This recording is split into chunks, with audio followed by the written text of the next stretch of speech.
মায়ের দোয়া যদি আপনার জন্য কবুল হয়ে যায়, আর কবুল হবে এতে কোনো সন্দেহ নাই।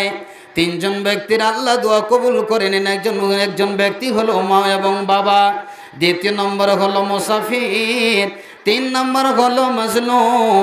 এই তিনজন ব্যক্তি আল্লাহর কাছে দোয়া করতে না করতে একবারে কারেন্টের মতো কবুল হয়ে যায়। বলবেন মাওলানা, আমি আমার মাকে, আমি আমার বাবাকে এত দেখছি, মাসে মাসে টাকা দিচ্ছি, প্রত্যেক ঈদে ঈদে কাপড় দিই, ব্লাউজ দিই, সায়া দিই, টাকা দিই, সব কিছু দিই, তবুও মা আমাকে ভালো নজরে দেখে না। ভাইরা আমার, বন্ধুরে আমার, এটা পৃথিবীর একটা দাস্তুর, পৃথিবীর এটা একটা অসুল আছে। আপনি যাকে যত ভালোবাসবেন ওই লোকটি কিন্তু আপনাকে অত ভালোবাসবে না। এরকম লোক আছে কিনা ভাই? মুলি সাহেব, মাকে এত ভালোবাসি কিন্তু আমাকে কোনোদিন ভালোবাসে না। মুসলমান ভাইরা, জেনে নেন এটা একটা আল্লাহর পরীক্ষা। আপনি এটা ভেবে নেবেন যে মা আমাকে এটা, আল্লাহ আমাকে এটা পরীক্ষা করছেন যে মাকে আমি যত ভালোবাসি, বাবাকে যত ভালোবাসি, আমাকে ভালোবাসে না। এটা জেনে নেবেন এর পিছনে কোনো ভালাই আছে, এর পিছনে আপনার জন্য কামিয়াব আছে। ভাইরা আমার, বন্ধুরে আমার, যতই আপনাকে আপনার মা বাবা খারাপ বাসুক না কেন, আপনি আল্লাহর কাছে তার প্রতিদানটা নেওয়ার জন্য, আখিরাতের দিনের উপরে জন্য আপনি যদি বিশ্বাস রাখেন বন্ধুরে, তাহলে আপনাকে আল্লাহ রাব্বুল আলামিন মজুরিটা দিয়ে দেবেন। কতগুলি এমন ছেলে আছে কোনোদিন মা বাবার দিকে লক্ষ্য রাখে না। একদিন গিয়ে বাজার থেকে 5টা মিষ্টি এনে মাকে দিল, একদিন বাবাকে একটা পাঞ্জাবির কাপড় এনে দিয়ে দিল। তো সব জায়গাতে চর্চা করে বেড়াচ্ছে দোকান পাশারে, আরে তাজাম্মল বেটা আমার কি যে হয়েছে, কোনোদিন আমার দিকে লক্ষ্য রাখে না, ধ্যান দেয় না, কিন্তু একটা পাঞ্জাবির কাপড় এনে দিয়েছে কাশ্মীর থেকে। দোকান চহরে পাশ যেখানে সেখানে কথাটাকে প্রচার করে বেড়াচ্ছে। তখন যেই বেটাটা প্রতিদিন বাবা মায়ের খবর নেয়, খাওয়া দাওয়ার ওর দিকে থাকে, সব কিছু দেখে, অথচ তার নাম কোনো দিন হয় না, তখন এর মনটা কিন্তু খারাপ হবে কি হবে না? হবে কি হবে না? যে আমি প্রতিদিন দেখি মা বাবাকে, আমার দিকে আমার নাম কোনো দিন দোকান পাশের হয় না, আমার ভাইটা একদিন একটা পাঞ্জাবির কাপড়, একদিন 5টা রসগোল্লা মাকে খাইয়ে দিয়েছে, তো সবারই সামনে প্রসার করে বেড়াচ্ছে। ভাইরা আমার, বন্ধুরে আমার, এটা পৃথিবীর এটা দস্তুর, এটা উসুল। আপনি যতই ভালোবাসবেন, আল্লাহ রাব্বুল আলামিন বলছেন বান্দা, কেউ দেখুক আর না দেখুক, আমি আল্লাহ অন্তর্যামী, ইন্নাহু আলিমুম বিযাতিস সুদূর। আল্লাহ বলছেন বান্দারে, তোর অন্তরে কি ঘটছে, তুই কোন নিয়তে মা বাবাকে খাওয়াস, কোন নিয়তে মা বাবাকে কাপড় দিস, কোন নিয়তে মা বাবার দিকে লক্ষ্য রাখিস, আমি আল্লাহ অন্তর্যামী, আমি দেখছি। আমি আল্লাহ নিজের হাতে তোকে তার প্রতিফলটা কিয়ামতের দিন দেব। কতগুলো মানুষ আছে ভাই, নাম কেনার জন্য কতগুলি আমল করে না? অনেকগুলি লোক আছে যে আমি এমন একটা কাজ করব, লোক যেন আমার নাম করে, শহরত হয়, চক চহরায় দোকানপাটে যেন আমার খুব একটা সুনাম হয়। ভাইরা আমার, মায়ের দোয়া কেমন ভাবে কবুল হয় শুনে নিন। মা যদি আপনার জন্য ভালো দোয়া করেন, সেটাও কবুল হবে। আপনাকে 3জন ব্যক্তির কথা, মুসলিম শরীফের হাদিসের কথাটা শুধু ইঙ্গিত দিয়ে চলে যায়। আপনাদের জানা শোনা কথা, 3জন ব্যক্তি রাস্তায় চলে যাচ্ছিলেন। পথিমধ্যে হঠাৎ করে যেন কি হলো, ঝড় প্রবল বেগে শুরু হয়ে গেল, যেন হাড়িয়ে কোণে যেন বৃষ্টিজাত এমন মেঘ উঠেছে, আর যেন কিছুই থাকবে না। 3জন মিলে গিয়ে প্রাণ বাঁচানোর জন্য, জীবনটাকে বাঁচাবার জন্য একটা পাহাড়ের ভিতরে, একটা গুহার ভিতরে গিয়ে 3জন ব্যক্তি আশ্রয় নিলে। ঘটনাটা আপনাদের জানা আছে ভাই, অনেক শুনেছেন আলহামদুলিল্লাহ। মালদা ডিস্ট্রিক্টে অনেক বিজ্ঞ যোগ্য আলেম আছেন, বক্তাও আছেন। আপনাদের শোনার ব্যাপারে যত বড় ধনী আমরা শুনছি, আমলের ব্যাপারটাতে কিন্তু আমরা খুব গরিব। কথা ঠিক কিনা বলেন? বর্তমান যুগে জালসার অভাব নাই, বক্তার অভাব নাই, শ্রোতার অভাব নাই, অভাব আছে তো আমলের অভাব আছে। কি ভাবছি? অভাব আছে তো আমলের। প্রতি রাত আপনি জালসা শুনছেন, বিশেষ করে আমার এটা ধারণা যে পশ্চিমবঙ্গে যতটা জালসা না হলো, এই হরিশ্চন্দ্রপুর থানা এরিয়াতে এতটি জালসা হয়ে গেছে, যেহেতু এখন সোশ্যাল মিডিয়ার যুগ, ইস্তাহারগুলো, হ্যান্ডবিলগুলো আমরা মোবাইলের মাধ্যমে দেখতে পাচ্ছি। ভাইরা আমার, তবু আপনার ইমানটাকে চাঙ্গা করার জন্য আমি কথাটা বলতেছি কেন? আমার আল্লাহ বলছেন ওয়াজাক্কির ফা ইন্নাদ যিকরা তানফাউল মুমিনিন। আল্লাহ বলছেন নবী হে আমার নবী, তুমি মানুষকে নসিহাত করো, ওই রকম গল্প শোনাও, ওই রকম ঘটনা শোনাও, ওই রকম সাহাবীদের আলোচনা শোনাও, যারা মুমিন হবে তারা উপলব্ধি হবে, যারা মুমিন হবে তাদের ইমানটা আরো চাঙ্গা হবে। ভাইরা আমার, বন্ধুরে আমার, কতগুলি এমন মানুষ আছে যারা হাদিস কোরআনের কথা শুনে উস আস উহ আহ ব্যথা বেদনা প্রকাশ করে শরীরের লোমগুলো শিরে শিরে উঠে দাঁড়িয়ে যায়। ভাইরা আমার, বন্ধুরে আমার, কতগুলি এমন মানুষ আছে হাজারো হাজার ওয়াজ নসিহত শোনাতে গেলে তার অন্তরটা বিগলিত হয় না, অন্তরটা গলে না, তার মনটা দিয়ে একবার উহ বা আহ যেন ব্যথা আসে না। বন্ধুরে আমার, আপনি জেনে এলেন আল্লাহ বলছেন তার অন্তরটাতে আমি আল্লাহ আমি কি করেছি, নোক্তা ফেলে দিয়েছি, আমি আল্লাহ তার অন্তরটাকে কঠোর বানিয়ে দিয়েছি। ভাইরা আমার, বন্ধুরে আমার, বিশ্বনবী দয়ার কান্ডারি জনাবে মুহাম্মদ রাসূলুল্লাহ মোহাব্বতের সাথে বলি একবার সাল্লাল্লাহু আলাইহি সাল্লাম মসজিদে নববীতে ঢুকছেন, সাহাবীরা কোন এমন একটা কথা নিয়ে যেন হাসছেন। নবীজি বললেন, সাহাবারা রে, তোমরা কেন এত হাসছো? তোমাদের কি হয়েছে, কি পেয়েছো, এত কেন তোমরা হাসছো? আল্লাহ রাসূল সাল্লাল্লাহু আলাইহি সাল্লাম বলছেন মা আলামু, আল্লাহ রাসূল সাল্লাল্লাহু আলাইহি সাল্লাম লাউ তালামুনা মা আলামু লা যাহিকতুম কালিলা ওয়া লা বাকাইতুম কাসীরা। নবী ঢুকছেন, মসজিদে প্রবেশ করছেন, সাহাবীরা খিলখিল করে হাসছে। আল্লাহ রাসূল বলছে তোমরা কি পেয়েছো, এত কেন কান্না করছো? আল্লাহ রাসূল সাল্লাল্লাহু আলাইহি ওয়াসাল্লাম বলেন, আমি যা জানি, আমি যা দেখি, তোমরা যদি দেখতে বা জানতে তো তোমরা বেশি বেশি করে কান্না করতে, কম কম করে তোমরা হাসতে। সাহাবীরা এই কথাটা শুনে কি করলেন, চাদর দিয়ে মুখখানাকে ঢেকে নিয়ে, চেহারাটাকে ঢেকে নিয়ে এমনভাবে হাউমাউ করে কাঁদতে লাগলেন আল্লাহর জাহান্নামের ভয়ে। সম্মানিত দিনী ভাইয়েরা, আল্লাহ রাসূল সাল্লাল্লাহু আলাইহি ওয়াসাল্লামকে বললেন, ইয়া রাসূলুল্লাহ, ইয়া হাবিবাল্লাহ, নবী গো, আমরা যে পরিমাণে হেসেছিলাম, আল্লাহ রাব্বুল আলামিন আমাদের গুনাহগুলি কি মাফ করলেন কি করলেন না? বিশ্ব নবী গো, আপনি যতক্ষণ না বলবেন ততক্ষণ পর্যন্ত আমরা কিন্তু তৃপ্তি পাই না, মনে আমাদের সান্ত্বনা ফিরে আসে না। ও আমার মুসলমান ভাইরা, আল্লাহ রাব্বুল আলামিন বলছেন, বান্দারে, তোদের কাছে যত হাদিস কোরআনের কথা বলা হবে, যারা আহলে ঈমানদার, তাদের ঈমানটা, তাদের ব্যাটারির ভোল্টেজটা আরো বেশি বেশি করে আমি আল্লাহ চাঙ্গা করে দেব। কতগুলি শ্রোতা আছে ভাই, মৌলভী সাহেব তোকে টাকা দিয়ে লিয়ে আসা আছে, যত পারবি তুই বক, আমার দরকার নাই। শুনে নিল, লুঙ্গি ঝাড়া দিয়ে চলে গেল। সতর্ক হয়ে যান, কিয়ামতের দিন আল্লাহ রাব্বুল আলামিনের দরবারে আপনাকে হিসাব দিতে হবে। যতক্ষণ হিসাব না হবে একটা ধাপ আপনি আগে বাড়াতে পারবেন না। আমি ওই দিকে যাচ্ছি না, আমার বলার উদ্দেশ্য যে মা বাবার দোয়া আল্লাহ কেমনভাবে কবুল করেন। তিনজন ব্যক্তি যাচ্ছিলেন, পথিমধ্যে সেই বিপদের হাত থেকে বাঁচার জন্য একটা গুহার ভিতরে প্রবেশ করলেন, ঢুকে পড়লেন। যখনই ঢুকে যাওয়া, ওই পাহাড়ের ওই গুহাতে সামনে যে একটা ছিদ্র ছিল, সামনে দিক ওপর দিকে, আল্লাহর কি কুদরতি কারিশমা, ওই একটা চাটাল এসে, পাথর এসে যেন ছিদ্রটা বন্ধ হয়ে গেল। ভাইরা আমার, বন্ধুরে আমার, আপনি হাতখানাকে সিনাতে রেখে বলেন তো, যে যদি ওই রকম জীবনে আপনার ঘটনা এসে যায়, আপনি আশ্রয় নিতে গেলেন নিজের জানটাকে বাঁচাবার জন্য, প্রাণটাকে বাঁচাবার জন্য, আর যদি ওই রকম তার চাইতেও বেশি বিপদের সম্মুখীন হয়ে যান, তাহলে আপনার মনটা কেমন করবে? আপনি ওই ঘটনাটাকে সামনে রেখে, বুকে হাত রেখে ভাবেন তো ভাইরা আমার, আর যেন দুনিয়ার মুখ আমরা দেখতে পাবো কি পাবো না।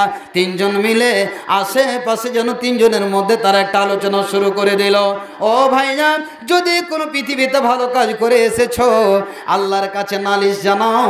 আল্লাহকে বলো, মালিক আল্লাহ, আমি এমন একটা কাজ করেছি গো আল্লাহ, যদি তোমাকে খুশি করার জন্য করে থাকি, রব্বুল আলামিন এই বিপদের হাত থেকে আমাদের তিনজনকে আল্লাহ তুমি আমাদেরকে পরিত্রাণ দাও।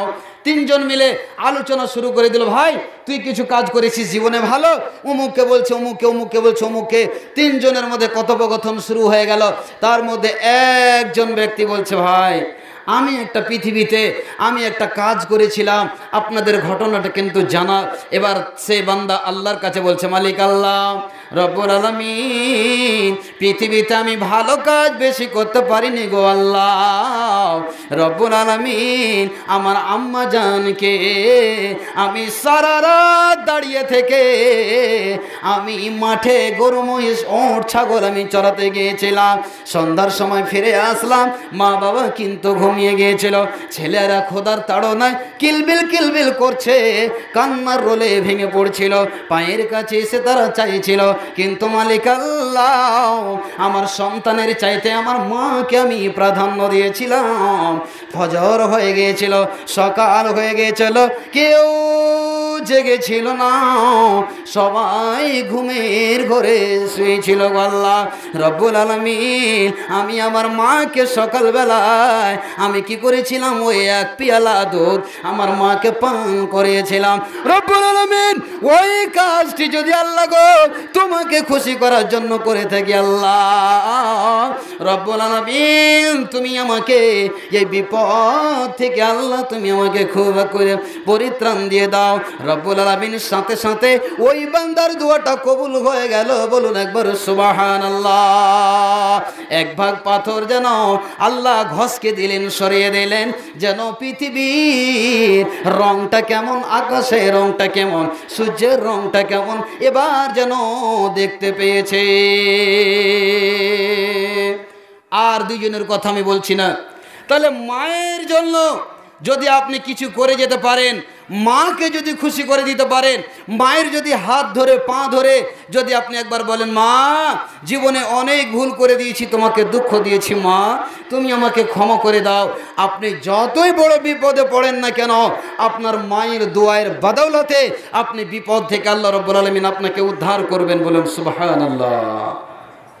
মা কত বড় জিনিস, হায় রে মা, মা কথাটা এত মিষ্টি, যেই মা কথাটা বলতে গেলে মনে হচ্ছে প্রাণটা জুড়িয়ে যায়। ভাইরা আমার, বন্ধুরে আমার, যেই মা কত বড় দয়া, হায়রে দয়াবতী মা, যেদিন মাতা পিতার জন্ম মিলনে সংমিশ্রণে যেই মায়ের পেটে আমি এসেছিলাম, আপনি এসেছেন, সেই মা যেই দিল মায়ের রেহমে আমার আপনার, ওই বাবার বীর্যে যেদিন আমার আপনার কি হয়েছিল, রক্ত মাংস লোথড়া হয়েছিল। যখন 4 মাস 10 দিন হয়ে গিয়েছিল, আল্লাহ রাব্বুল আলামিন রূহ ফুঁকে দিয়েছিলেন জিবরিলের মাধ্যম দিয়ে। সেদিন থেকে মায়ের পেটে আমি আপনি, যতই বড় আপনি বিজ্ঞানিক হন, যতই বড় আপনি দার্শনিক হন না কেন, মাওলানা হোক না কেন, আপনি যত বড় হাজী সাহেব হন না কেন, পৃথিবীতে এমন কেউ মানুষ নাই যে বিনা মা বাবাতে আমার আপনার পৃথিবীতে আগমন ঘটেছে। ভাইরা আমার, যেদিন মায়ের পেটে আমি আপনি আসলাম, এসেছিলাম, সেদিন যেদিন 4 মাস 10 দিন হয়ে গেল, ওই মাংসের লোথড়াটা গোটাটা মায়ের পেটে যেন যেন চারিদিকে যেন দৌড়িয়ে বেড়ায়। মা সারাদিন কাজ করে শ্বশুর শাশুড়ির বাড়িতে, সারাদিন কাজ নিয়ে ফুরসত পাইনি মা, অবসর পাইনি। সন্ধ্যার সময় আসরের ঢিলাতে গোসল করে খেতে বসেছে, আর ওই সময় বাচ্চা কিন্তু মায়ের পেটে এত জোরে লাথি মেরেছে যে এই বাচ্চাটা 7 মাসের বাচ্চা মায়ের পেটে এমনভাবে মাথাটা দিয়ে যেন হুড়কি মেরেছে। মা পেটটা ধরে বসে গেছে, ভাতের থালা দূরে সরিয়ে দিয়ে মা ঝরঝর করে কেঁদে ফেলেছে। বন্ধুরে, সেই মাকে আজ আমি কেমন করে ভুলে যেতে পারি? সেই মা কান্না করে থালাটা দূরে সরিয়ে দিয়ে যেন ঘরের কোলাই বসে বসে ডুকরে ডুকরে খাচ্ছে। শাশুড়ি এসে বলছে, ও রহিমা, ও রহিমা মারিয়া, তোমার কি হয়েছে বলো তো, তুমি কেন কাঁদছ? বলছে, মা আর সহ্য করতে পারছি না মা, আমি সারাদিন ক্ষুধার তাড়নায় আমি ক্ষুধার্ত হয়েছি, এত খিদে লেগেছে। সারাদিন কাজ শেষ করে আমি খেতে বসেছি, আমার পেটে যে আল্লাহ সন্তান দিয়েছে, এত জোরে মাথা দিয়ে হুড়কি মেরেছে, পা দিয়ে লাথি মেরেছে, আমার পেটে ব্যথা যন্ত্রণা শুরু হয়েছে। মা আমি আর খেতে পারছি না। মা ডুকরে ডুকরে কেঁদে কেঁদে চোখের কোনা দিয়ে যেন অশ্র বইয়ে দিলে। ভাইয়া, এই মাকে বুড়ি কোন? আমি আর আপনি, এই মুসলমান কতগুলো এরকম আছে যে মাকে বুড়ি বলছে আর বাবাকে বুড়া। হাই হাই মুসলমান ভাইরা আমার, বন্ধুরে আমার, যখনই তার প্রসব যন্ত্রণা শুরু হলো, 9 মাস শুরু হয়েছে, আল্ট্রাসাউন্ডের রিপোর্ট দিয়েছে অমুক তারিখে তোর বাচ্চা হবে, 2 দিন 1 দিন না গয়ে পিছে যখনই মায়ের সন্তান হবে, পৃথিবীতে আসবে, আর কিন্তু মায়ের যন্ত্রণা, প্রসব যন্ত্রণা শুরু হয়ে গেল। ভাইরা আমার, বন্ধুরে আমার, ও আমার মায়েরা, এই জন্য বিশ্ব নবী মাকে বেশি সম্মান দিয়েছেন কি দেননি? বেশি দিয়েছেন। এই জন্যই যে মা যতটা কষ্ট ওঠায়, ওই কষ্ট কিন্তু বাবা ওঠায় না। ভাইরা আমার, বন্ধুরে আমার, ও আমার তরুণ যুবক ভাইরা, বয়স্ক আব্বাজানেরা, যারা মায়ের সেবা করেছেন, ইনশাআল্লাহ আল্লাহর ওয়াস্তে বলছি আপনাকে, আল্লাহ আপনার সন্তানকে ওই রকম করবে যে আপনাকে দুঃখ দেবে না। বন্ধুরে আমার, যেদিন মায়ের প্রসব যন্ত্রণা শুরু হয়ে গেল, সতিকা গৃহে ভরে দেওয়া হলো, মাকে ওই ঘরের ভিতরে ভরে জায়েরা, চাচিরা, মায়েরা নিয়ে বসে আছে। মা হাইরে দরদিনী মা ছটপট ছটপট করতে আছে, কাটা কবুতরের মতো ঘরে। আল্লাহ তুমি বাঁচাও, তুমি ছাড়া আর কেউ নাই। ভাবে যে আমি আর পৃথিবীতে বাঁচবো না। যেদিন স্ত্রী, যেদিন ওই রহিমা, যেদিন ওই আয়েশা শ্বশুর বাড়ি থেকে মায়ের বাড়ি যাবে, সেদিন স্বামীর হাতটা ধরে বলছে, ও আমার স্বামী যান, তোমার কাছে আমি বিয়ে হয়েছে 8 মাস 9 মাস 10 মাস থাকলাম, যদি কোনো ত্রুটি করে থাকি আমাকে আপনি ক্ষমা করে দেন, কোনো দাবি রাখেন না। তখন কি করে, 2 জন স্বামী স্ত্রী মহব্বত পড়ে অঝর নয়নে কাঁদে, আর হাত দুটি ধরে তার কাছে ক্ষমা চেয়ে নাই। এজন্য যে আমি যাচ্ছি সন্তান দিতে গিয়ে, আমি পৃথিবীতে বাঁচবো কি মরবো কোনো গ্যারান্টি নাই। যখনই ওই ঘরের ভিতরে গেল, ব্যথা যন্ত্রণা শুরু হয়েছে, এত ব্যথা এত ব্যথা। যখনই বাচ্চাটা পৃথিবীতে আসলো, যখনই কান্না করে উঠেছে, নানি বসে আছে, খালা বসে আছে, বোন বসে আছে পাশে, চট করে হুঁশ জ্ঞান ফিরে যখন আসে, যখনই বাচ্চাটার মুখখানা দেখেলায়, তখনই সমস্ত ব্যথা যন্ত্রণা মা ভুলে যায়। ভাইরা আমার, বন্ধুরে আমার, সেই মা কত কষ্ট করে আমাকে মানুষ করলেন, তো সেই মায়ের দোয়া আল্লাহ কবুল করবেন না কেন? ভাইরা আমার, তো মায়ের কাছে একটু দোয়ালেন, একটা ভালো সুদুয়া, ভালো দোয়ার কথা বললাম। মায়ের যদি বরদুয়া লেগে যায়, 2 মিনিটে বলছি, মা যদি বরদুয়া করে দেয়, সেটাও আল্লাহ কবুল করেন। কেমন করে? আপনাদেরকে একটা নাম শোনাবো, হয়তো যদি জানা থাকে তো বেশি নয়, 2-1টা লোক একটু মাথাটা ঝুঁকে বলবেন। জোরাইজ নামে একটা লোকের নাম আপনারা শুনেছেন? কি নামটা বললাম? জোরাইজ। খুব আল্লাহওয়ালা মানুষ ছিলেন, খুব পরেজগার মানুষ ছিলেন, খোদাভীরু ছিলেন। শুধু তার কাজ ছিল বসে বসে বসে বসে আল্লাহকে স্মরণ করা।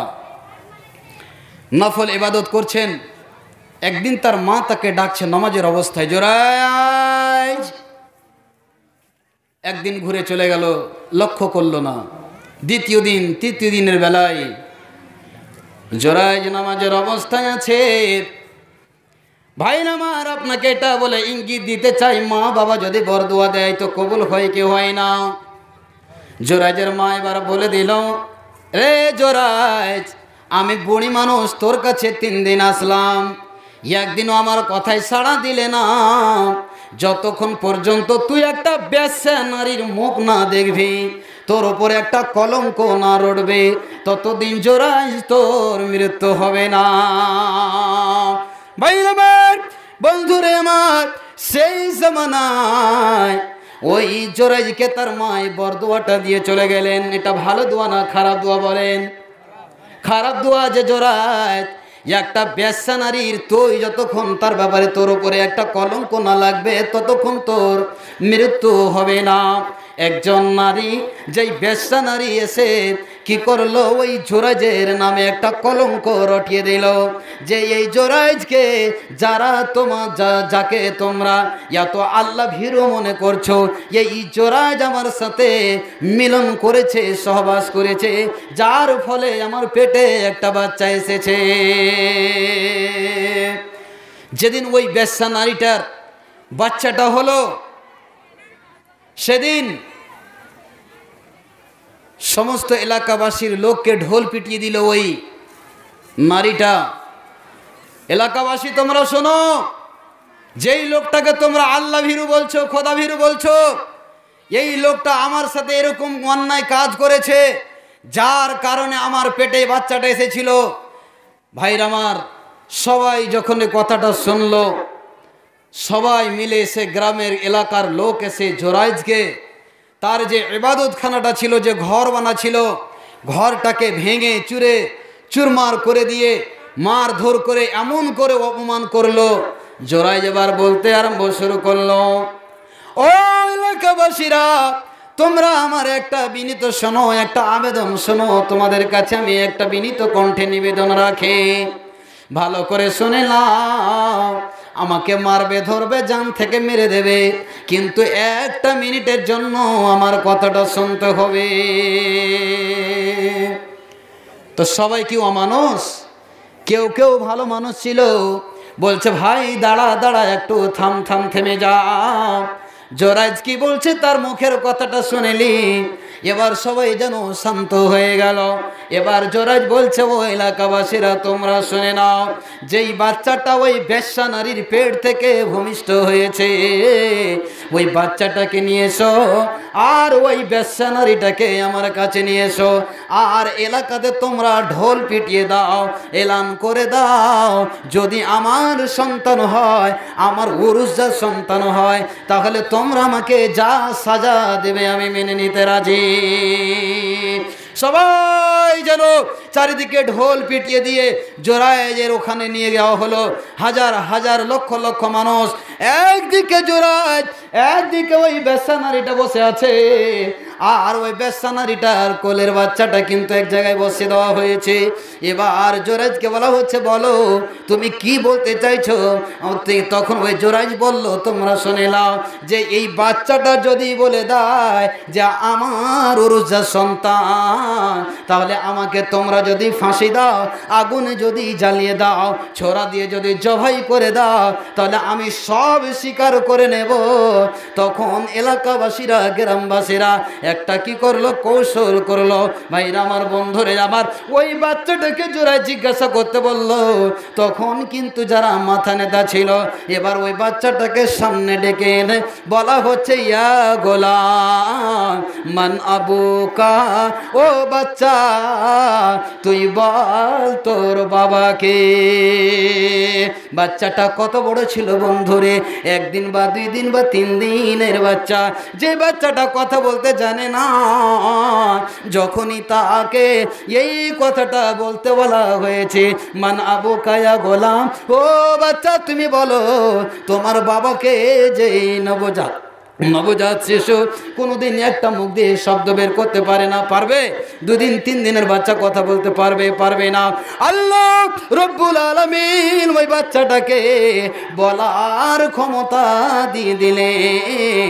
যখনই বাচ্চাটাকে জিজ্ঞাসা করা তখনই একটা উত্তর দিয়ে দিল, আবি ফুলান রাই, আমার বাবা হলো এই উট ভেড়া বকরির চরওয়াহারা খালেরা।